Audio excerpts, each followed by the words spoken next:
more to prove this season? Tom Brady or Bill Belichick?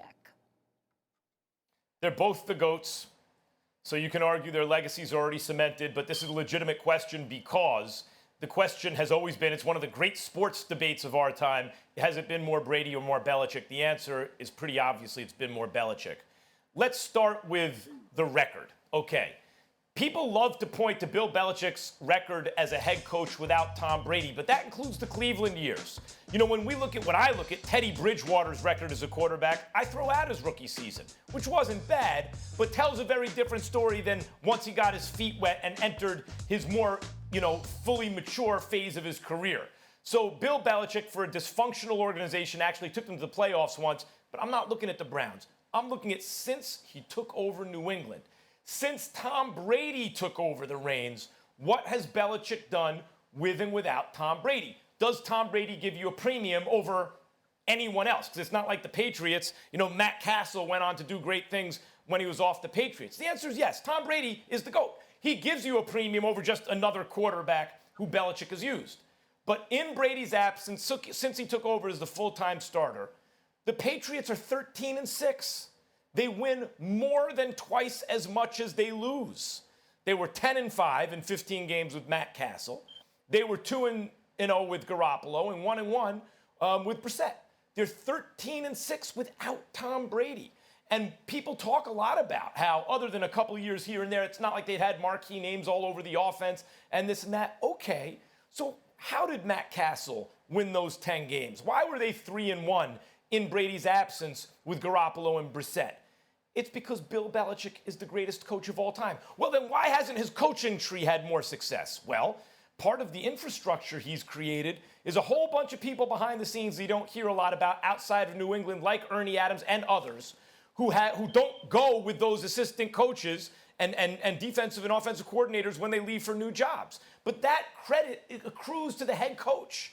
So Belichick, the GOAT, who in Brady's absence has still won twice as much as he's lost, versus Brady, who's ever only played for Belichick. And this season, it is Brady, who, by the way, is going to a place that's loaded and left the cupboard bare for Belichick, who's also a great GM, by the way, which is how he scooped up Cam Newton for peanuts. Brady has more to prove. There again, we disagree again. I got to go with Belichick. I think he's a great coach. There's no doubt about it. But there's something different in the mindset of a team when you have Tom Brady as your quarterback. The years I've been playing the Patriots, the way they play, this is how they do it, okay? They come in the game, they're going to play good defense, they're going to let you run the ball on them, they're going to play man, they're going to let you go up and down the field, but in the red zone, they're tough. They're very stingy. You get 3 points. If you keep doing that over and over again, you know that number 12 in the backfield is going to get 7 points. So then once you get that, now you let your dogs go. You blitz, you play man coverage, and you create turnovers. That's the way they play.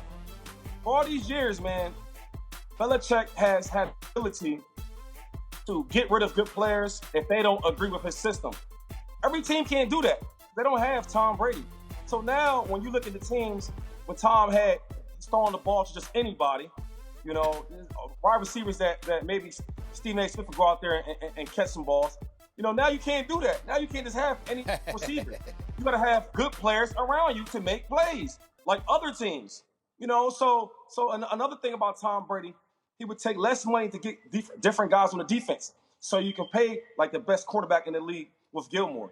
Now you can't do that, man. Now you can't just have anybody out there. So I think the big difference now is that as a defense, you have to really be a stout team, and shut the run game down and control the game. Well, before you let guys go up and down the field and they get 3 points and Tom Brady comes down and scores 7. And also in the clutch moments, let's not forget, man, Tom Brady in the clutch, he's your guy. Anytime you see him, man, and it's a minute left in the game, 2 minutes left in the game, fourth quarter, there's no sweat. You're not worried. There's never a time where Belichick has to come over to the offense. What's going on? They know what's going on. Tom Brady has been in that offense for years. He's been in that offense so long that he actually installed the plays. So there's not many teams like that. So when you remove that type of player, that type of leader, that type of guy, that type of outside the building, what do you have? You have a great coach? Yeah. We'll see what happens, man. We'll see what happens. Sorry, Shady, but I'm going to have to throw shade on your argument. Pun intended. Yes, I'm going to have to do that, my brother. It's been a struggle going back and forth between Belichick and Brady, but here's why I'm going to say there's more pressure on Brady. First of all, if you're talking about the greatness of Tom Brady, the GOAT that he is, then obviously a head coach losing that from his team, considering that it was a team devoid and bereft of the kind of talent we're accustomed to seeing cats with, we got to take that into consideration and throw Bill Belichick some kind of pass. We hope that Cam Newton's going to be 100% healthy and he'll remind us of what he can do. We ain't heard we haven't seen anything from Jarrett Stidham yet. He's only thrown about 3 or 4 NFL passes, for crying out loud. So there's a legitimate argument that a built-in excuse could be there for the New England Patriots. In the case of Tom Brady, other than his age, which is significant because he's going to be 43 next month, here's the reality. You look at the Tampa Bay Buccaneers offense with O.J. Howard, with Gronk, with Brate, with Godwin, with Evans, with Ronald Jones in the backfield, with Bruce Arians as your coach, with Byron Leftwich as your coordinator.